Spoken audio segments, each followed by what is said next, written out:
Hello and welcome back to another episode. Now today I've received something in the mail, and this particular package has come all the way from the US. They've even been so kind as to put Happy Easter on the package there, which is quite nice. Happy Easter, they say. Now, this package, I happen to know what is inside, but I wanted to open it and share my reaction, because this is something I've wanted for a long time, ever since I first heard about it. It's not really that common in Britain, or certainly not for the same price that you can get it in the US, and a friend of mine was so kind as to source a copy of this thing and send it over. In fact, actually, he had to send it over twice because the US Postal Service, despite their lovely Happy Easter sticker, lost the first version of this thing. Now, what could it possibly be?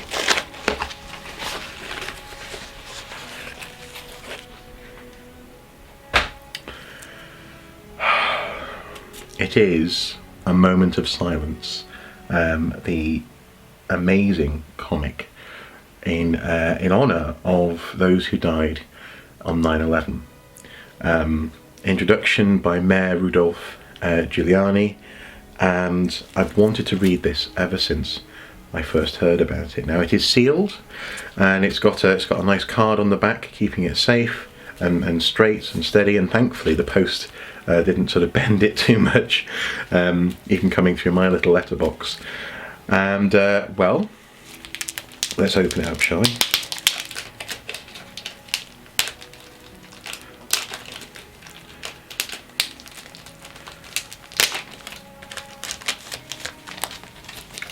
Now, of course, I'm going to put this back in its wrapper when I'm done. I'm going to be storing it in its wrapper.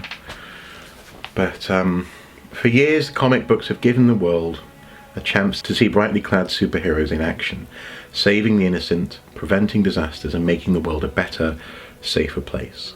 Mythical heroes with one mandate: to honour the heroic ideal. On September the 11th, the world changed. We found that the real world heroes went beyond the ideals of our imagination. Heroes, men and women, who saved lives with no thought for their own personal safety and without the benefit of any superpowers, armed only with their solitary courage. And now, looking back, we take a moment to appreciate those who are gone and those who are still with us. A moment to reflect on those things we may have taken for granted before September the 11th. We take this moment of silence to honour their memory and the heroic acts that will define this generation, as well as the heroic ideal for the new millennium. And it's a comic book which has no words.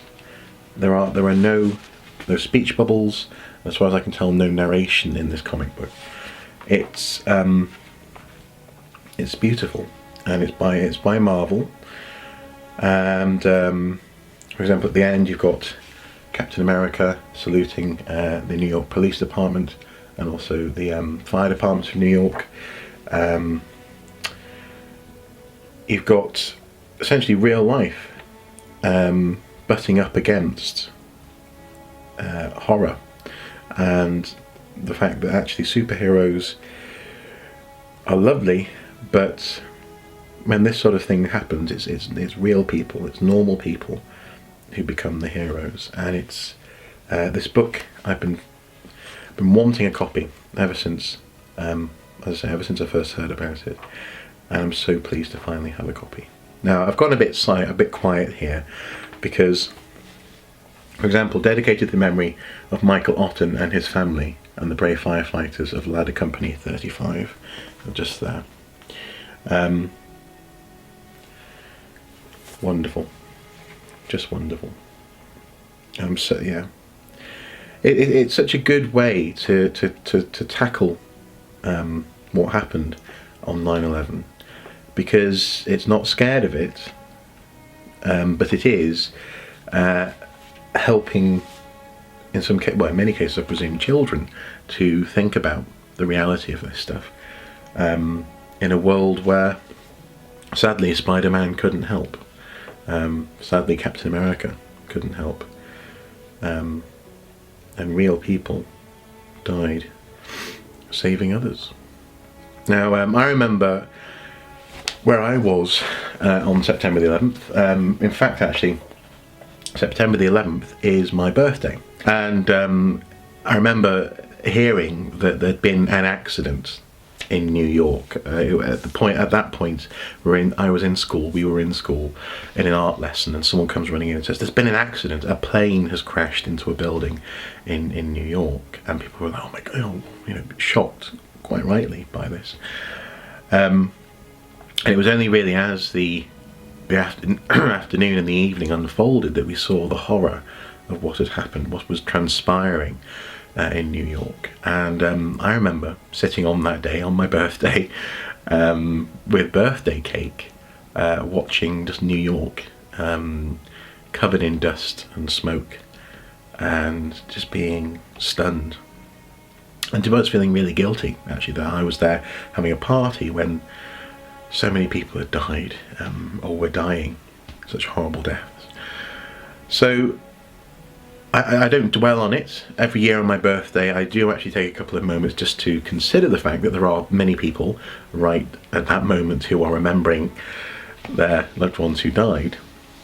But I try not to fixate on it too much. After all, I have to still have a birthday. I have to still try and have a good and memorable time on my birthday. But it's things like this which I do cherish. I really do respect the people who died. For example, the firemen who went running in. But also I'm fascinated by the response to 9/11, and I'm so pleased to actually have a copy of this, and I'm going to read it in more detail in the days to come.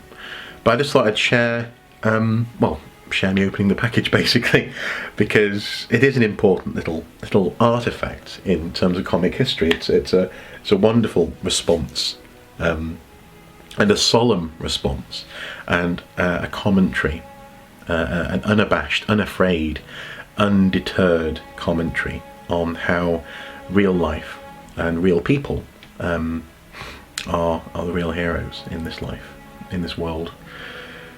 And we need more of those sort of people at the moment, we really do. Anyway guys, as ever, until next time, do take care. Bye bye.